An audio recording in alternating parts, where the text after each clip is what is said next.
Es ist ein Land am Rande von Arabien, das die meisten Amerikaner nicht finden konnte auf einer Karte. Keine Pyramiden, keine Kolosseum, keine Postkarte Skyline. Und doch, dieses Land einmal beherrscht ein Imperium, das sich von der Persischen Golf um den mitten in Afrika. Es versteckte sich eine Stadt so reich. Koran sagt, Gott gelöscht es in einer einzigen Nacht. Es schmolz das kupfergebaut antiken Sumerer, eine der ersten Zivilisationen auf der Erde, und seine Schiffe, die nach Amerika kamen, 7 volle Jahre, bevor in Texas war. Sogar ein Zustand, fast nichts von alledem machte es in ihrer Geschichte Lehrbuch. Das ist Oman. Und dies sind die 5 Dinge über sie, die waren ganz buchstäblich vom Sand begraben. Begraben von Reich und vergrub von Zeit, bis Archäologen, Satelliten und alten Schiffprotokolle schleppte sie zurück in die Licht. Bleiben Sie bis zum Ende, weil Geheimnis Nummer 1 auf dieser Liste wurde als ein Mythos für über 3000 Jahre, bis die NASA fand es Verwendung, Space Shuttle Radar.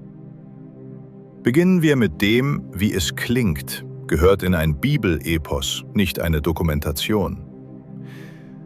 Deep in southern Oman lies one of the most hostile places on the planet, the Rub al-Khali, the Empty Quarter. It's the largest sand desert on Earth, a place so brutal that for most of human history nobody dared map it properly. But for thousands of years, Bedouin oral tradition insisted that somewhere out there, buried under the dunes, lay the ruins of a city called Uba. The legend was specific. Uba, they said, was built on the wealth of frankincense, the fragrant resin that was, quite literally, worth its weight in gold in the ancient world, burned in temples from Rome to Jerusalem to Babylon. The city grew rich beyond reason, and according to the story, repeated in the Quran itself and later in 1001 Nights, its people grew so arrogant and corrupt that God punished them. In a single night, the city was swallowed by the sand. Gone, as if it had never existed. For centuries, this was treated exactly the way you'd expect, as a folk tale. The British explorer T.E. Lawrence, yes, that Lawrence, Lawrence of Arabia himself, had heard the legend and nicknamed it the Atlantis of the Sands. Scholars rolled their eyes. Explorers who went looking, including a British intelligence officer named St. John Philby in 1932, came back empty-handed. Then, in the late 1980, an amateur archaeologist and documentary filmmaker named Nicholas Clapp refused to let it go. He teamed up with the legendary explorer Sir Ranulph Fiennes and archaeologist Dr. Joris Zarins. And here's the part that should sound familiar to anyone who loves a good conspiracy-adjacent history story. They got NASA involved. Clapp convinced scientists at NASA's Jet Propulsion Laboratory, the same lab that runs Mars rovers, to point a specialized imaging radar at the empty desert. This radar had flown on one of the final missions of the Space Shuttle Challenger, and it had one very specific superpower. It could see through sand and soil to detect what was buried underneath.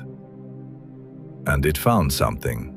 Faint lines converging in the desert like spokes on a wheel. Ancient caravan tracks, packed hard into the earth by thousands of years of camel traffic, all leading to a single point in the sand near a place called Schisre.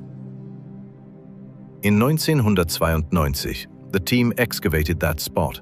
What they found was a fortified settlement over 2,000 years old. Walls, towers, pottery, tools, and crucially, evidence of a massive sinkhole collapse right where the fort's foundation had been. The ground beneath the city had literally given way, likely because the site sat over a limestone cavern that finally caved in. In other words, the legend of a city swallowed by the earth in a single night wasn't pure fantasy. It may have been, a folk memory of an actual geological collapse, dressed up over centuries into a story about divine punishment. Today, historians still debate the details, whether Ubar was one specific city or the name for a whole trading region. But the site at Shisar, roughly 170 kilometers north of the city of Salalah, is now widely accepted as the physical reality behind thousands of years of legend. It's a myth, hunted for over 3,000 years, cracked open by shuttle radar built to study Mars. If that doesn't send a chill down your spine, wait until you hear what was hiding in Oman's mountains, something that predates Ubar by 1,000 years and helped build one of the first civilizations in human history. Everyone's heard of Mesopotamia, the Sumerians, cuneiform, So-called cradle of civilization in modern-day Iraq. For decades, Magan was just a name in a text. Nobody was sure exactly where it was. Ägypten schwebte wie eine Vermutung, so wurde der Jemen. What they found were the remains of an entire ancient mining and metallurgy operation. Researchers have now identified over 150 separate copper smelting sites scattered across the Omani interior, dating back to the Bronze Age, roughly 2500 to 2000 for Christus, right in the window when those Sumerian tablets were being written. At a site called Maisa in central Oman, archaeologists uncovered slag heaps, the waste byproduct of copper smelting, buried under layers of later medieval-era smelting debris. They even found a hoard of bun-shaped raw copper ingots sitting in an ancient fireplace, in exactly the shape merchants would have loaded onto a ship.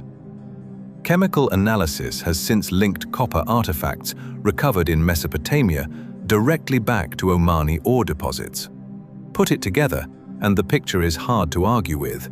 Modern-day Oman is Magan, a Bronze Age kingdom that mined and refined the copper that helped arm and build the world's first cities, thousands of years before anyone had written the word history. And it wasn't a footnote of operation. And the second day that copper needs architecture, one thing to it first was Magan. And it wasn't a find the mist invest, the modern day is the only mid-tand without the gan.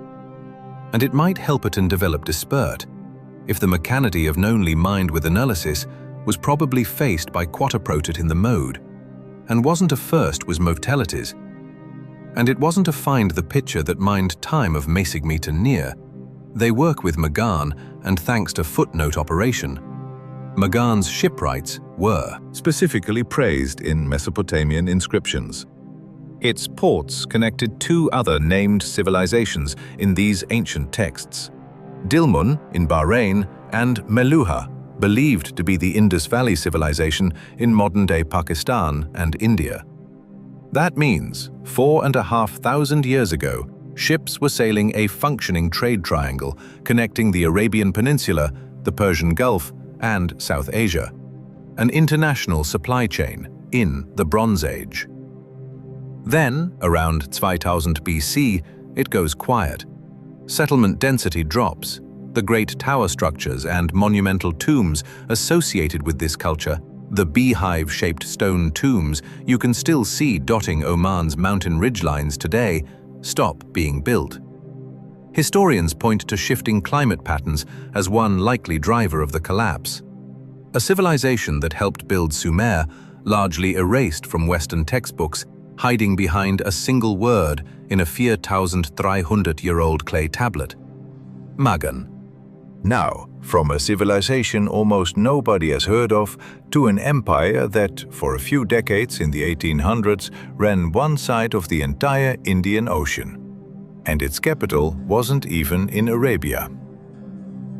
Here's a sentence that sounds like a trivia night trick question. For over a decade, the capital of Oman was not in Oman.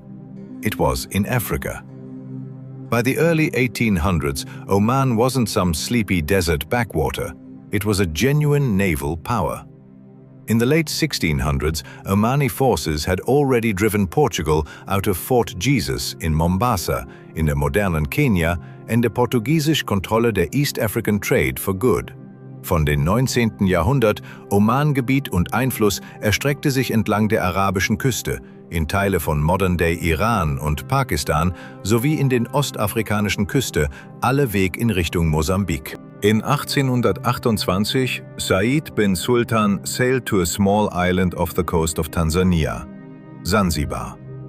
He was captivated. Compared to Oman's dry mountains and desert, Zanzibar was lush, green, and soaked in fresh water. It was also strategically brilliant, close enough to the African mainland to control trade in ivory and slaves, but defensible as an island. And Said realized something else. The island's soil and climate were perfect for growing cloves, one of the most valuable spices in the world at the time. So he made a decision that, frankly, sounds insane on paper. In 1840, Said bin Sultan moved his entire royal household and formally declared Zanzibar, not Muscat, the capital of his empire.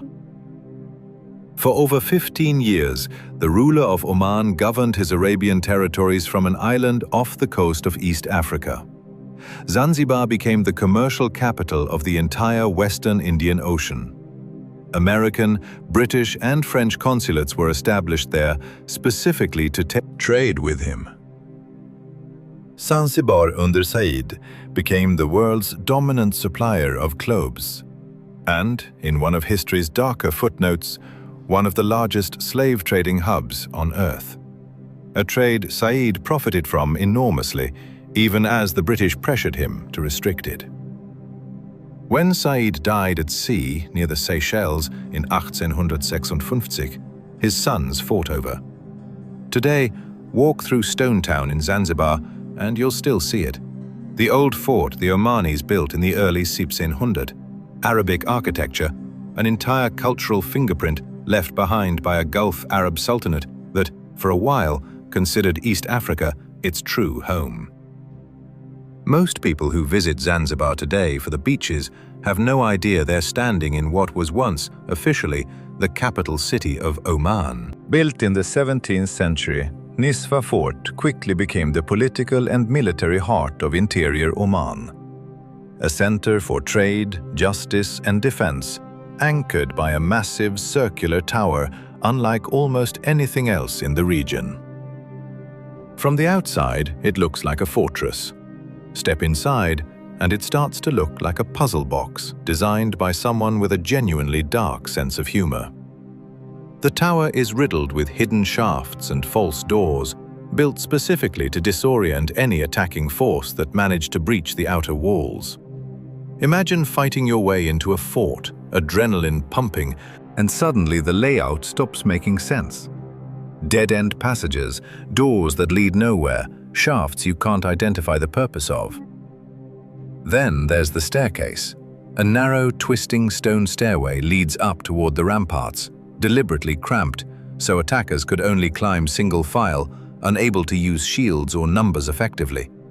At the top of that staircase, a heavy wooden door, studded with iron spikes, blocking the final approach.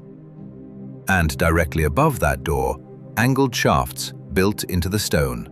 If attackers got bottlenecked at that spiked door, unable to advance, defenders positioned above could pour boiling oil or the thick, scalding syrup rendered from dates directly down onto them through those shafts. Think about that for a second. This wasn't a defense built around the idea of stopping an army at the gate. It was built around the assumption that enemies would get inside, and engineered a second layer of architecture specifically to trap and kill them once they did. Historians still aren't entirely sure how the fort managed to hold out during long sieges with what would have been limited supplies. Some believe hidden storage chambers and passageways, not all of which have even been located today, played a role in keeping defenders fed and armed far longer than attackers expected. It's a level of tactical, architectural cruelty that doesn't usually make it into the postcard version of beautiful Arabian fort. But it's exactly why Nizwa held its position as a center of power for centuries, because getting through the front gate was never actually the hard part. Now, for our final secret, one that has nothing to do with sand, siege warfare, or lost empires, and everything to do with a handshake that happened 7 years before Texas joined the United States. Quick question: which Arab nation had the first formal diplomatic and trade relationship with the United States? American ships were already docking in Muscat as early as 1790, just a few years after the US Constitution was ratified. But the relationship became official on September 21, 1833, when American diplomat Edmund Roberts and Sultan Said bin Sultan, the same sultan who'd later moved his capital to Zanzibar, signed the Treaty of Amity and Commerce in Muscat. Zakono was the very first agreement of its kind between the United States and any independent Arab state in the entire Persian Gulf region. Not a British colony, not a European protectorate, a fully sovereign Arab sultanate, negotiating directly with the young American Republic. It didn't stop there. In 1840, the exact same year Said bin Sultan officially relocated to Zanzibar, he sent a diplomatic envoy named Ahmed bin Naman across the Atlantic aboard a ship called the Sultana. Bin Naman landed in New York, making him the first Arab diplomat ever formally received by the United States government, and the Sultana the first Arab vessel ever to reach American shores. For context, Texas wouldn't become a US state until 1845. California wasn't a state until 1850. The relationship between the United States and Oman predates most of the American West as we know it on a map today. That original 1833 treaty was eventually replaced by a new one in 1958. Oman was talking to Washington before most of the American map existed, and it's been quietly working every side of the table in the Middle East ever since. A city, feared lost forever, rediscovered with the same kind of radar NASA uses to scan other planets. A Bronze Age copper kingdom that helped arm and build the very first cities in Sumer. An Arab sultanate that for over a decade was governed from a tropical island off the coast of Africa. A fortress engineered not just to keep enemies out, but to slaughter them once they got in. And a diplomatic relationship with the United States older than most of the American flag's own stars and stripes. None of this is speculation. Every single one of these is backed by archaeological excavation, satellite and radar imaging, primary treaty documents, or centuries of continuous historical record. I'll leave the specific sources in the description and pinned comment so you can go verify every claim yourself. Because that's what separates real hidden history from internet mythology. Now I want to know, which of these 5 hit you the hardest? Was it the lost city? Or the fact that America's oldest Arab ally isn't the one you'd guess?